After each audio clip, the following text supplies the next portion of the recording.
What's up guys, Mike here, the Detroit Borg with my in-depth look at the Galaxy Note 8, one of the most important flagships to end the year. The Note 8 is available in a few colors, but we only get Midnight Black and Orchid Gray in the US. Midnight Black is the version I have, and it's definitely a fingerprint magnet, and it's actually pretty difficult to film because it's very glossy. So from the edges to the glass, it's very reflective. But again, it's a really nice looking phone and certainly feels great in the hands with that symmetrical design, rounded at the edges with a curved glass display. But we're going to set this aside and get to all of the accessories. So first up, of course, paperwork, and lots of it. In this case, it's specific to the T-Mobile version I have. And of course, we also get a SIM ejection tool. All of the accessories are black this time instead of white. And first up, we have the adaptive fast charger. Pretty familiar accessory for Samsung. Besides the color, the design hasn't really changed. But we also get a bunch of easily lost accessories, such as two USB-C adapters, one for USB-A and the other for micro USB. There's a separate compartment for the charging cable, and we get a set of AKG headphones.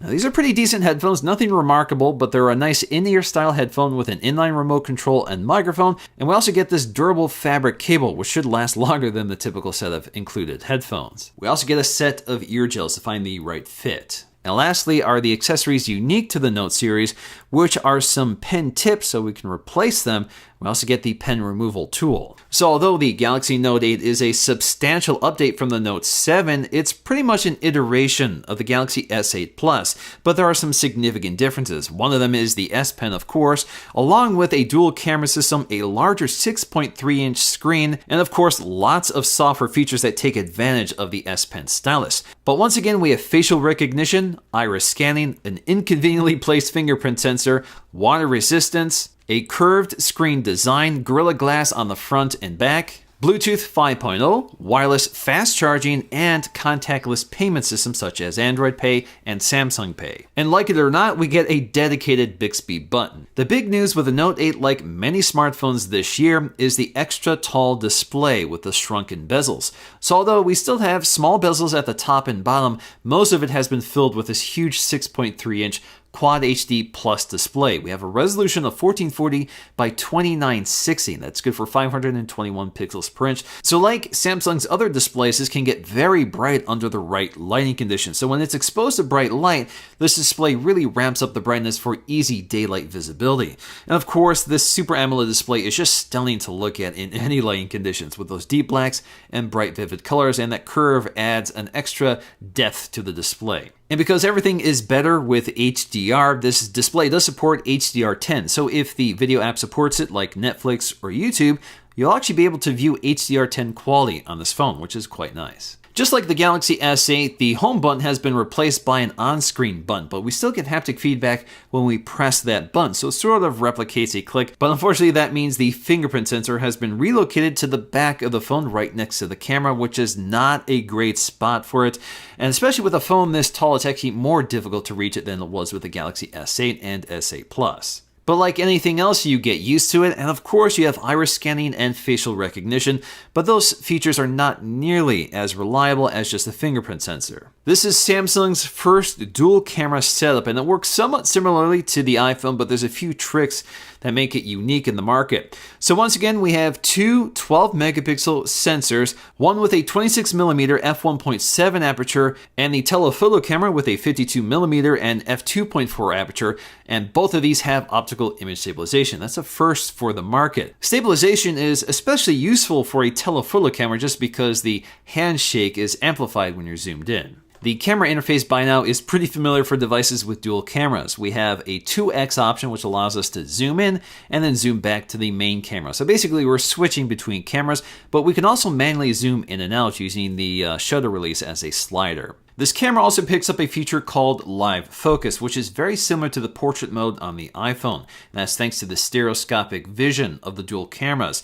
But in the case of the Galaxy Note 8, you can selectively adjust the background blur, and you can adjust this after you've taken the photo or while you're taking the photo. The Note 8 is excellent in basically all conditions, whether it's bright daylight, so you get lots of detail, great color, HDR works very effectively. It's also very well stabilized, so shots look very smooth and crisp, and it's able to focus very accurately and quickly. Generally speaking, anything you point this camera at looks fantastic in the end. It's not oversaturated, colors don't bloom out, and you see a lot of detail without too much overexposure and noise.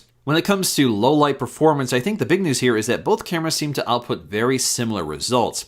We see a lot of detail and color and very little color noise. So for example, if you look at the black spaces, this camera has stripped away all of that noise, which is actually very difficult to do with most smartphone cameras. So I'm really impressed by the results. But if you look really closely, you'll see that some of it can be overprocessed. So it looks a little softened. It's still difficult to get sharp images in low light just because the shutter is open a little too long. So if there's any movement at all, you'll see it. The camera on the front, another feature borrowed from the Galaxy S8, is also really impressive. 8 megapixels with an f1.7 aperture and autofocusing. This also records at Quad HD at 1440p. We also get an LED light for the iris scanner, an infrared camera, a bunch of light sensors, and we still have room for the LED notification light. So the bottom edge of this phone has our fast charging USB-C connector, a headphone jack, so thankfully that's still here. We also have our single side-facing mono speaker. It would be nice if the earpiece also worked as a stereo speaker, especially since this small side-facing speaker can be easily muffled when you're handling the phone, especially during gaming. But if you're a fan of headphone jacks, you'll be glad to know that that's still here and water resistant. As always, the S Pen is very nicely integrated into the bottom corner of the phone, and you can eject it by pressing the top of it, and it just pops out, and you can pull the S Pen out. Now, the S Pen is a passively powered stylus, meaning that the display does all of the work, and you don't need to recharge the S Pen, which is still very small. So if you have big hands like I do, it can feel a little too delicate, but it's nice and precise. Speaking of water resistance, this is IP68 certified, which means both the S Pen and the phone itself can be submerged in water up to 1.5 meters, up to 30 minutes. And if you pop the SIM tray, you'll find a gasket surrounding it, which keeps it nice and watertight. Now in that SIM tray, you'll also find the micro SD card slot. So this does support SDXC cards, which can go up to 2 terabytes. But of course, we have quite a bit of internal storage as well.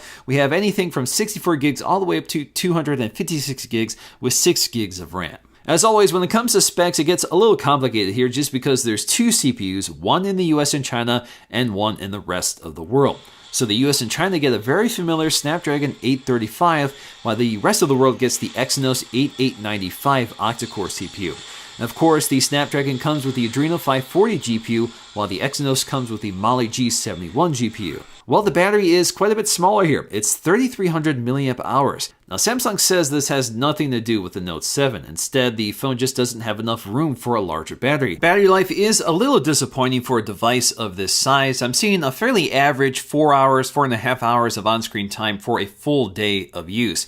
Now, you can manage this a bit better if you dial back the resolution, the screen brightness, as well as using one of the power saving measures. So for me, using this full blast, it seems to be about 4.5 hours of on-screen time, but I do get a full day out of it. The Note 8 is compatible with the DeX Station. So I've reviewed this previously. I'll leave that linked in the description below, but this allows you to turn your Note into a desktop computer. So you can connect a monitor, a keyboard, and a mouse, and interact with your Note in a unique desktop experience. Taking a look at the software experience, starting with the lock screen, we have that always-on display, which is showing us our notification badges as well as the date and time and battery status.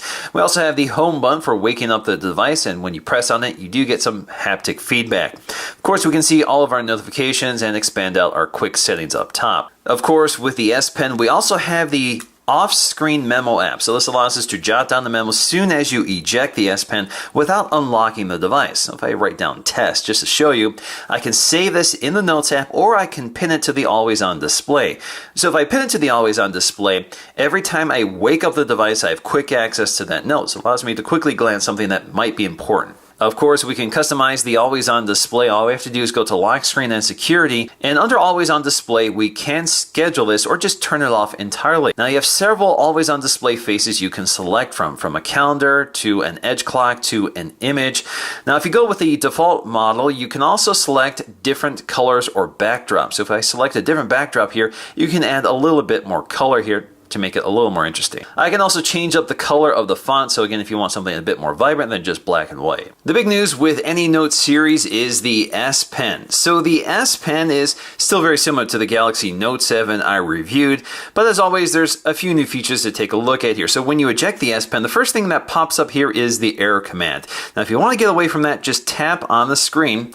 It goes away, and you can see it sort of hovers in the background, and you can reposition it, change sides, and then bring it forward again by tapping on it. it. So if I hover the cursor over a text box, I get the option to input the text via handwriting.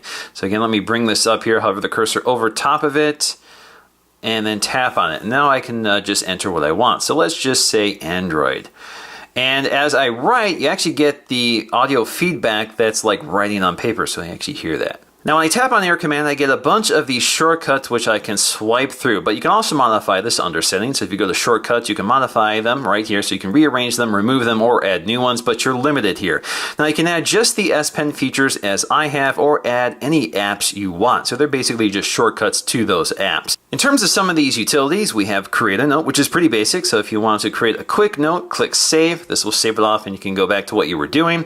Or you can go to View All Notes, so you can see all of your previous notes. In my case, it's just Scribble. We also have Smart Select Tools. We've seen this before. This gives us some tools for more sophisticated screen grabbing. So for example, I can draw a rectangle on the screen and just grab that portion of it. And then I can auto-select elements from that, such as photographs or text. I can extract the text or pin it to the screen. So if I select Pin to Screen, so this is one way of sort of multitasking. I have a quick grab of some info I might need while I navigate elsewhere in the system. There's a few other utilities in here, such as animation. So if I take this box here, I can resize it, and this will allow me to record a GIF animation. So if I click record, this will record for up to 15 seconds, and of course I can stop it at any time. This makes more sense for video, but in this case it's just a slideshow. You can also change the quality from standard quality to high quality if you want to reduce the file size. We also have a translate utility, so if we tap on this, we can hover the cursor over a word and translate it into English. So werden is wood. And you can also change the language up top, and if you're not sure how to pronounce something like gewinnen, what we can do here is select the speaker, gewinnen, and it'll pronounce it for us. Another utility is Bixby Vision, which is also new here. Now, Bixby Vision is also a better way of translating. So, for example, with that activated, all I have to do is hover the cursor over top what I'm doing here, automatically selects it, and it gives me a few things I can select from, such as text, extracting the image, or searching for shopping items. So let's go ahead and select text. Right now, it's actually looking at the text, and it's going to give me the option to extract the text or to translate it. So if we translate it, it's going to translate the entire paragraph. A few other features I've activated include glance, coloring, and magnify. Glance is pretty basic. It basically allows us to minimize whatever app we're currently looking at, and then we can go off and do something else, and then we can hover the cursor over that app to jump back to it, remove the cursor, and it goes back to the app we were just looking at. Coloring is just a shortcut to the Pen Up app, so basically this is like an adult coloring book, so you get all of these patterns you can color in with the different colors you can select from and different pen tips, and it can keep you busy for a while if you like doing this sort of thing. Magnify is pretty self-explanatory. You just get a magnifying glass which you can hover over the screen here to magnify things to take a look at, and you can also change the intensity from 150% all the way up to 300%. One of the new features is called Live Message, which basically allows us to handwrite a GIF. So just to show you how this works, let me go ahead and write hello. Now I can keep writing as long as I want. You can see that little indicator up top will continue scrolling as I write here. So let me fill this up here. And you can see I hit a red line. Now it's done. So if I click done here, this will actually save that animation as a GIF, and I can share that. So there we go. We get a preview of the animation, and if I want, I can go ahead and click share and send this off as a text message or send it off to one of my social networks. The main interface isn't terribly different for Samsung. This is very similar to the Galaxy S8. Swipe down to get to our notification shade, swipe down again to get to all of our quick setting toggles, which we can swipe across to get to. We can also swipe up or swipe down on the home screen to get to our app drawer and universal search. Swiping all the way over to the right brings us to the Bixby voice assistant. We can also activate Bixby by hitting the dedicated key on the left side, which takes us to the same panel. Tapping and holding brings us to the voice assistant. What's the weather like tomorrow? So you actually have to hold that in order to activate it. With a high of 64. Down below is the on-screen navigation bar. No longer are they off-screen physical or capacitive buttons. Now if you go into an app here, you'll see another button up here. This allows us to quickly hide it just by double pressing it. So this allows us to hide the navigation bar, and then we can swipe up again to get access to it. And if you want to lock it back in place, you tap that icon again. When it comes to managing apps, they've changed quite a bit since the Note 7, but this is very similar to the Galaxy S8. When you tap and hold on an app, you have the option to select multiple apps. So if you do that, you can see up top we can create a folder for those apps, remove the shortcuts, or uninstall them. So it's one way of batch editing all of this. What we can do here is clear the badge. So if you want to remove the notification badge, you can do that. But we can also uninstall. We can go to App Info, sleep the app so it's not running in the background, or remove the shortcut. The app drawer also behaves a bit differently since the Note 7. So for example, tapping and holding on an app brings us again to those editing options. So we can add this to the home screen, or you can just drag and drop it to a folder within the app drawer, or take it up to the home screen and drop it there. We can also add up to 5 apps within the dock. In terms of foldering here, if you go to the app drawer, tap on the folders, you can also customize the name and the color of the folder. Or if you just want to add apps, you can do so very easily without having to drag and drop them. Another very familiar feature is the edge screen. So as you can see, we have this little tab along the side. When you tap on it, you can see it expands out. Then we can swipe across on it to get to it. Now we can swipe across our different edge screens here. So we have weather, our app shortcuts, favorite contacts, and some device maintenance stuff. But what you can do here is go to settings and highly customize this. So we can select different edge screens we can add, such as a quick tools one, reminders, and much more. Or you can go to downloads to install new ones. Now if you tap on settings, we can reorder these. So all you have to do is drag and drop them around like so. You can also uninstall them or change the handle settings. So you can swap from the left to the right side, change the opacity and the positioning of the handle, and more. One of the new features within the app's edge is app pair. So you can combine 2 apps at the same time. So when you tap on it, it opens them up side by side in a split screen view. Now you can customize this by going to the editor. So if we go to the editor for the app's edge, this allows us to create an app pair. So all I have to do is select the 2 apps I want to open up side by side. In this case, I want Chrome and YouTube. You can also switch the orientation. So if you want YouTube up top instead of Chrome, you can do that and click done. And then we have the new app pair. So if you don't want this one, just exit that out and drag this toward the top. To edit the home screen, tap and hold, and this brings us to a very familiar editor. So we can rearrange these screens, we can assign different home screens, we can turn off the Bixby Assistant if you want, and then we can jump right to the home screen settings. So within the home screen, you can change the screen layout for the app drawer and the home screen, which are different. You can also add the apps button. So if you want to add the app drawer button, you can do that. So if we click apply here, now you go to the home screen, you'll see the app drawer button, which takes us right to the app drawer. Now this does not remove the option to just swipe on the screen to get to the app drawer, so at least you have a quick shortcut. We can also hide certain apps, so if you don't want to uninstall, just hide them, you can select them right here. Now by default we have the app drawer, but if you want to merge everything to the home screen, you can do that again. Just go to settings, go to home screen layout and select home screen only, click apply. So all of the apps that were within the app drawer, as you can see the app drawer has disappeared, are now on a separate screen. So when you swipe up on the home screen, you just get to universal search. You swipe all the way over to the right to get to the rest of your apps. Of course, you can undo this. So if you want to go back to the way things were by default, just go ahead and select home and app screen, click apply, apply. And now the app drawer icon is back if you prefer, and the apps are back in the app drawer. Briefly taking a look at the settings up top. Now what you see up here is that the brightness slider only appears when you swipe all the way down to see all of them. Otherwise you just get the first 6 icons up top. Now you can select from several options here. So you can select show control on top, which I always click on. I wish this was on by default. Click done. Now anytime you bring up the drop-down shade, you'll see your brightness slider here. And of course, you can also select auto brightness. Taking a look at these settings, pretty familiar stuff. Tap and hold to get to the full settings panel, or you can also quickly access some of the features that are unique to this device, such as the always on display, so you can quickly toggle that on and off from the screen. We have something called performance mode. So this allows us to quickly dial in the performance of this device. So if you want the best performance with the highest screen resolution, you can go ahead and select that. Now it's very interesting, at least on the T-Mobile version of this phone, the maximum screen resolution is not on by default. You actually have to change that if you want, but you can also just enable high performance mode, which will increase the screen's brightness and maximize the resolution. But you can also just customize this if you want. We also get a blue light filter, which we can toggle on and off. If you tap the text, this will take us to a few more controls, so we can change the opacity of the feature or go to details to get to the full control panel. So I can turn this on now and again, change the intensity intensity or schedule this.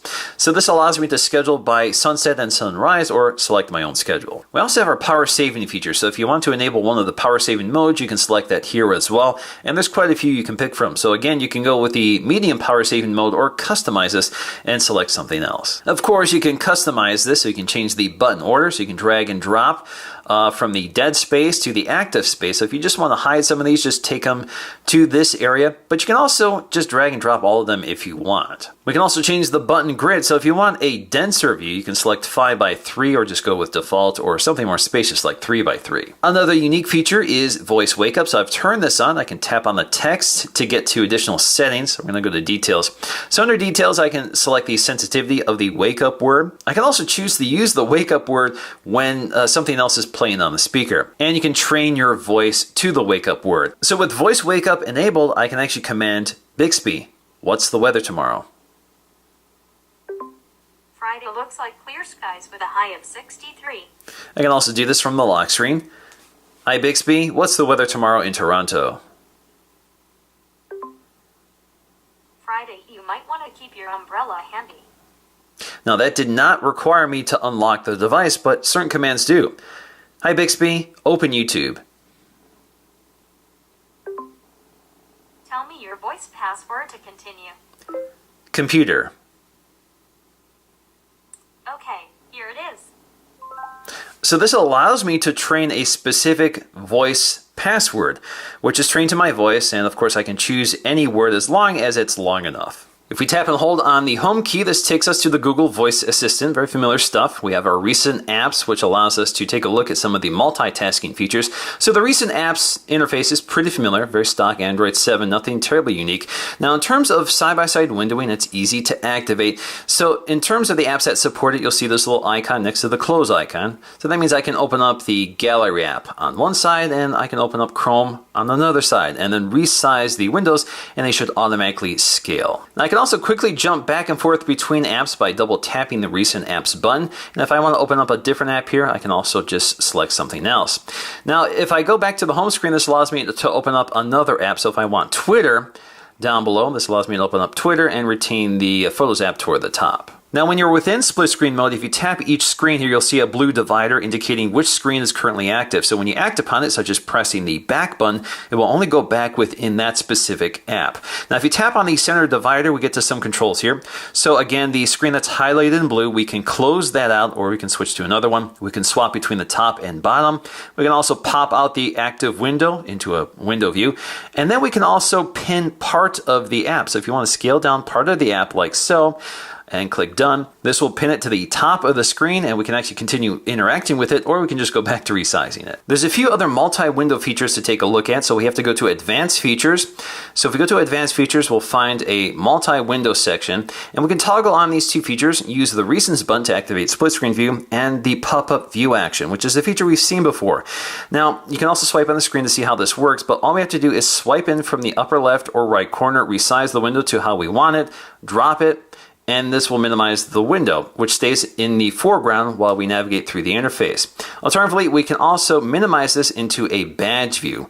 So this hovers like so, and we can also continue doing this with up to 5 apps at once. So if I want to do this with Chrome, just resize it like so, and then I can minimize it into a badge view. And they stay on top of each other like so. And if you want to expand it out, just tap it and they expand out to this list. Now, if you have all of these apps open at once, if you hit the home key, this will also minimize them back to that badge view. If you tap and hold, you can also remove them all at one time. Because this is such a large device, we do have a one-handed mode, which is under advanced features, so you can turn this on right here or turn it off. So you can activate it by swiping in from the lower left or lower right corner. It can be a little tricky here, but as you can see, you can also resize it by swiping in or out. You can also swap between the left hand and right hand side, tap anywhere on either side of the screen to maximize it, and you can also change the way we activate the feature. So if you go to settings here, you can activate it via the home button. So if you tap the home button 3 times, this will activate the same feature. There's quite a few other things to take a look at under advanced features. So for example, we have Smart Stay, which keeps track of our eyes, so it keeps the display from going to sleep and puts it back to sleep when you're not looking at it. We have Games, so we can enable the game launcher. We'll take a look at that in just a moment. We also have the one-handed mode, finger sensor gesture. So if you swipe on the finger sensor up top. This will actually invoke the drop-down shade, and you can also dismiss it with the same action. We also have the quick launch camera, which is on by default, but if you just double tap the home key, this will launch directly into the camera app, whether the phone is locked or not. We have a few other familiar Samsung features, such as Smart Capture. So if you swipe your hand on the screen, this will take a screen grab. Now this also brings up a few other utilities here, so we can crop this and much more, but we can also do scroll capture. So if you're on a website, with scroll capture, this allows you to grab the entire website or just parts of it. So if I select scroll capture, I can continue capturing the entire website until I'm happy with how much I have. And I can see that building out right here along the right side. This is also where we'll find the video enhancer. So if we enable this, this will improve the image quality of video in certain apps, so you can see the apps that are compatible with it. Now if we dig into the settings panel, there's always a lot to take a look at here. Now up top, we actually have a notification center for just the settings panel. In fact, we had a notification badge from device maintenance. If we tap on that, you can see there's some suggestions for battery performance. And that's because a certain app is using quite a bit of battery life. Of course, you can also just search for whatever you want, but we're going to start with a few interesting options. So if you go to connections, under Bluetooth, very similar to the Galaxy S8, we have Bluetooth 5.0, so we have something called dual audio, which allows us to stream music to multiple devices. Sound and vibrations has some of the obvious features, but something that's kind of buried in here, which is worth taking a look at, is sound quality and effects. So this allows us to tune the audio quality for any connected device, such as my headphones here, and I can use any one of these upscalers. But if I go to advanced, I can also manually adjust the EQ. So I can just select any one of these scalers if I want. And you can see the description of what these are by tapping on them. We also have adapt sound, so this will help us to find the best sound for us. So you'll see these presets, or you can customize the sound for you. And what you do here is basically listen to a bunch of tones with your headphones, and this will allow you to tune it correctly for your ears. Another useful feature is separate app sound. So if you want to separate your Bluetooth audio from the rest of the audio on your device, this is where you can set this up. So if we turn this on and go to the app source, so for example, you can choose one of your music apps. In this case, I'm just going to go with YouTube here, and then I can go ahead and select the audio source for that app. In this case, Bluetooth device. So that means when YouTube is playing and I'm connected to a Bluetooth audio device, it will stream the audio to the Bluetooth speaker while retaining all the audio from the phone on the phone. So I won't hear games playing or notifications on the Bluetooth speaker. There's always a lot to take a look at under display settings. So we have our different screen modes. So I'm just using adaptive display, but there's some other options here, such as AMOLED Cinema, Photo, and just basic. We can also change the temperature of the display. So if you want a warmer display, just drag this over to the right, or cooler to the left. Actually, when you go cooler, to me, it looks a little more green than blue. Now, if you enable advanced options, you can also change the RGB values manually. Because this screen has an unusual aspect ratio with this extra tall display, we have some full screen app options. So most of the apps automatically scale, so there's no option to turn that feature off, but for certain non-native apps, like a lot of these Google apps, you can turn this feature on and off. So for example, with Chrome, if we go to Chrome now, you should see that it doesn't quite fill up the top of the screen. You'll see some space at the top and bottom. When it comes to icon frames, this is on by default, so this unifies the app design on the device. But if you want to go with icons only, you can click Apply, click Done, and if you go to the home screen now, you can see the native app icons. We can also customize the navigation bar. In fact, we can change up the colors, and they're all these light pastel colors. We can also change the intensity of the press of the home button. So if you want to require a stronger press for it to work, you can go ahead and select that. So when you press the home key now, it doesn't respond just with a light tap. You actually have to press harder on it. But more importantly, you can change up the layout here. So if you want to go with the standard Android layout, you can choose that or go with default. Now this is off by default, but if you want to prevent accidental touches when your phone is in your pocket or in a bag, you can go ahead and turn this on. With device maintenance, I can take a quick look at the health of this device. So I can see currently I'm in performance mode, but I can toggle different modes here. So I have entertainment mode, gaming mode, and optimized mode, which is recommended, and that's on by default. And you can see exactly what this does, and you can customize it as well. If I tap on battery, I can see my usage, I can see what apps are pulling the most battery life, and I can change the battery saving measures by selecting one of these modes. This also gives me a quick look at my storage, so I can see how much space I'm using. I can clean up some space, and I can see what types of files are taking up that space. And then I also have my memory manager. So right now it's going to check to see how much RAM I'm using and how much I can free up. Now if I go back to that main interface, it's telling me I have an 84 out of 100, but it can fix this right now, so it'll close down some apps, clean up some space, and more. Game tools have also been been enhanced here. So if we take a look at them, we can bring them up by bringing up the navigation bar, and you'll see that right in the lower right corner. So we have things like a screen recorder for capturing our gameplay. We can take a screen grab and more. We can also lock the navigation keys and the screen so we don't accidentally touch it. We can also turn off notifications during gameplay, and we can enable something called Edge Touch Lock. So this will prevent you from accidentally swiping on the game or interrupting the game when you're handling the phone. Otherwise, it doesn't really ignore the edges of this display. So taking a quick look at the camera app, I can zoom in and out using the telephoto and the wide angle lens really quickly. I can also use the shutter release to zoom in manually, which combines both the telephoto camera, the main camera, and digital zooming. And it all happens pretty seamlessly. Now, in terms of some of these other features here, such as live focus, this does use the telephoto camera. So you actually zoom in, and it applies a digital blur around the subject because the cameras can keep track of depth. So you can go with a more intense blur or really dial it back, but generally speaking, I keep it toward the middle to keep a more natural look. You can snap your photograph here, and when you go back to the gallery to take a look at that image, you can actually adjust the blur later because, again, it's happening electronically. So all I have to do is dial in the blur according to what you prefer and then save it as a new file. This also allows me to zoom out to see the full image versus the cropped in live focus image. Now, if you're a fan of iOS's live photo feature, that's also available here. It's called motion photo. So if you activate it under the settings panel, when there's motion or movement on the screen, you can go to the photograph in your gallery and play the motion photo. So you can see a short couple-second clip that just shows you the motion during that photograph. We also have Bixby Vision built into the camera app, so this will automatically scan for things in your image here, and I can actually tap on specific items. So it looks like it scanned a large section here, so let me go ahead and bring it down to this Funko Pop so we get a more localized search. What's funny here is that we have a wine section, so if you have a wine bottle, this can identify the wine bottle, but let's go with images here. And in terms of images, it should be able to find Funko Pops, and indeed it did find it. Let's see if we can find the exact right one. I don't see it toward the top here, but they did get pretty close. If I go to shopping, it might bring up some shopping results. And there you go. Looks like it brought up unrelated items, but it's getting closer.